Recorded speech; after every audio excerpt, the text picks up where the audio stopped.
you're about to find out even more so that Mike Gundy, lost a good one and he hired a good one. Bringing in right now on cue Matt Walters, who is one of the very, very, very best, maybe the very best sideline reporter in the entire Big 12 Conference. And this year, I have every faith that he'll be out of the end zone and actually on the sidelines now. I hope you've been buttering up Chris Kleiman because you got a chance. You got a chance to move into a better position now on the sidelines.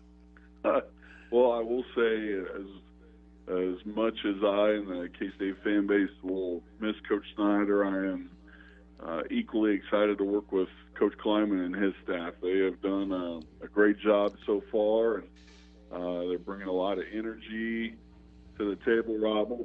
I think it's going to be good all the way around. I sense that. I heard Coach Kleiman last week in a couple of interviews on signing day, and obviously have seen the work he's done at North Dakota State and knows some of the coaches he's brought with him. Coach Ray, wide receivers coach, was here at Oklahoma State for a while, and he also has recruited NEO. So I've seen him a couple of times up there when I've gone up to, watch Zach's team. So, I think Coach Kleiman's going to do a tremendous job. Now we bring Matt in to ask him about one of Coach Snyder's assistants that's now going to be coaching the offensive line at Oklahoma State. We've talked about it this morning, Charlie Dickey, and Matt, I've seen the offensive line play at Kansas State. Been impressed with it. The guys that Coach Dickey is, guys like B.J. Finney and Cody Whitehair and now Dalton Reisner. Right. What kind of – but what I didn't know is what kind of guy he is. And you guys have a better feel for that. And I asked you and Wyatt on Friday and got very, very similar answers. But talk a little bit about the kind of person Charlie Dickey is. Well, he's the salt of the earth, Robert. He's like you and a lot of guys that we get to deal with. He's got a great family. They're a lot of fun.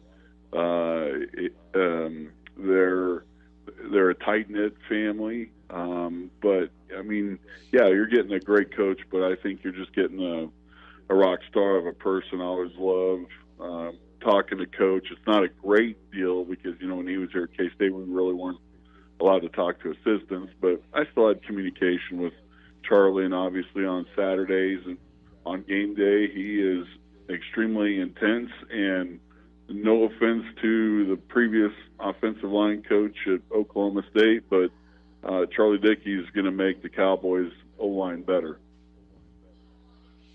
Well, that's one thing you've seen, and Mike Gundy, coming out of last season, a couple of things Mike wanted, and it wasn't offensive line, it was his offense in particular. He wanted to get a little more physical on the offensive side.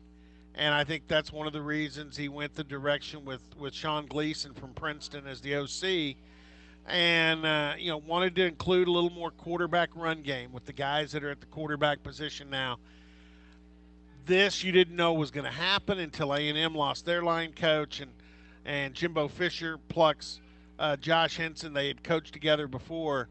But when you bring in Charlie Dickey, you bring in a guy that has really coached physical play on the offensive line and also coached a lot of concepts to run the quarterback. Oh, yeah. When you bring up the toughness of the offensive line, when you asked me to be on, I immediately thought of Tevin Jenkins, who's from, not far down the road in Topeka, and I watched him play against Manhattan High many years and was hoping he was going to wear purple. But Charlie Dickey will, the guys that are able to, he's going to get them prepared for a chance at the NFL, and depending on what Coach does with his running game, I would fully expect Oklahoma State to be better. Charlie Dickey demands excellence. when I say X's and O's guy, Robert, I mean I take it to the nth degree. I mean, one thing I know he always preached, and offensive line coaches do everywhere, but it's footwork. And you know, K-State has had pretty rugged offensive lines, especially when they've been veteran O lines, and you know, Dalton Reisner and Cody Whitehair on Twitter recently and on social media really giving the page, giving the praises to Coach Dickey, and for good reason, because you know, again, he demands excellence, and I think you know this is going to be good for Oklahoma State. I really wanted Coach Dickey. I was hopeful that Coach Dickey would be a part of Coach Kleiman's staff, and I'm talking way back when you know the hiring process was going on for K-State, and I've now gotten to know Coach Kleiman's offensive line coach, Connor Riley, and they're attached at the hip because they've coached together for so many years. And when it was apparent that Coach Dickey was not going to be retained, you know, you mentioned Wyatt. I mean, we had discussion after discussion about whoever hires Charlie Dickey is going to be a smart person, because he is one of the best. So yeah, kudos to Mike Gundy for pulling the trigger on that one. It took until February, but yeah, Charlie Dickey is a gold mine. You know, Matt, here's another thing too, and I know Mike Gundy made a pass at Charlie Dickey before.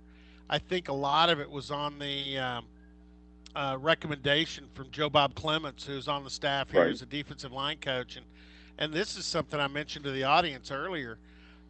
When you're at practice, your offensive line, your defensive line, and the coaches on both sides, they work together at least half, if not more, of the practice.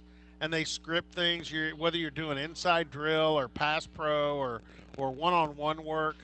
It's the O-line and the D-line working together, and that's another area with Joe Bob knowing Dickey and vice versa. That won't miss a beat. They'll go right back to, because they worked together and did a lot of that at K-State before, and so I think that's another plus. Yeah, I think without a doubt you touch on something that's very positive, and I was going to bring up Joe Bob as well. I mean, I think Charlie's going to be as good as coach as he is, Robert. He's going to fit in on the staff. He's going to fit in the community, and I just think all the way around, you know, I think he's going to help make the quarterbacks at Oklahoma State better. It's not his position, but what he will do up front will make the Oklahoma State quarterbacks, whether it's the starter, the number 2, the number 3, all those guys are going to be better because of Charlie Dickey doing his stuff.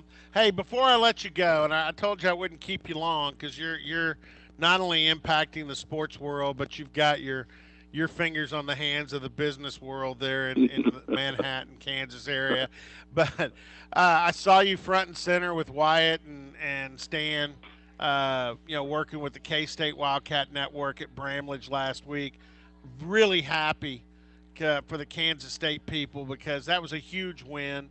It was fun to watch the game. The atmosphere in Bramlage was awesome, and another big win over the weekend for the Cats. And I just got a funny feeling that that the torch is going to get passed in the Big 12 in basketball, and Purple's going to have it.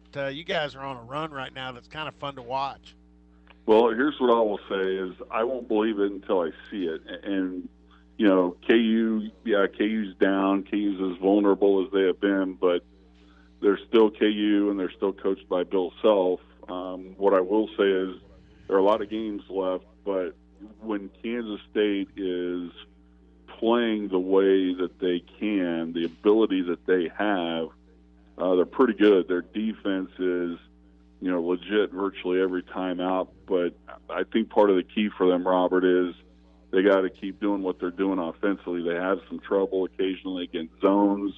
They did Saturday, but then, after some first half struggles, put some things together. And when they're hitting threes, they're tough to handle because they got a lot of guys that can hit threes. So it's going to be a fun month of February. I thought, Oklahoma State gave KU a really good game in Lawrence over the weekend. So it's going to be fun. When Baylor gets Mason back and McClure back, look out for them. TCU, a big win up at Iowa State. So, that's why I love this conference from sport to sport, is it's just so tough, and you don't know, you can get on a run and you can find yourself losing 2 or 3 in a row if you don't show up every night. So it's going to be a fun last month, but Bruce Weber's doing a great job, and we'll see. But we know how things work in the Big 12, so there's a lot of stuff still to happen.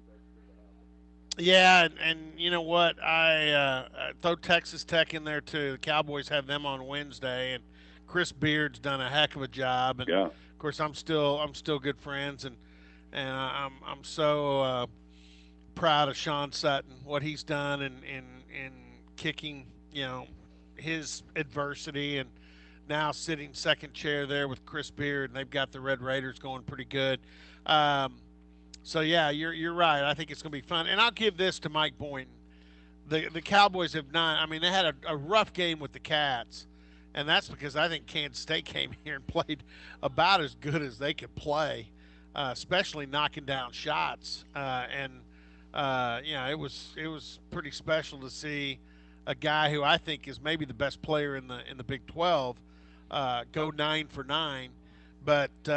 The Cowboys have not quit under Mike Boynton, and Nope. that program's going to get better. So, but hey, Maddie, I appreciate it, and thanks for the expertise there on Charlie Dickey, and we'll talk to you soon. Give Coach a kiss on the forehead for me when you see him, and best wishes to you. I'm still trying to get to your level, Robert, but thanks for having me on today. Hey, I think next year Coach Kleiman has you next to him, and you might even call a few plays next season. I know what the first play is I'm going to call, but I can't tell you that.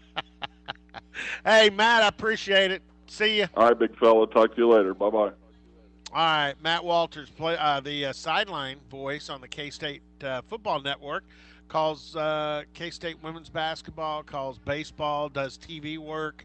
Does a whole bunch of broadcasting, in addition to being a bank vice president. Man, he's got it cooking on both ends, my man Matt.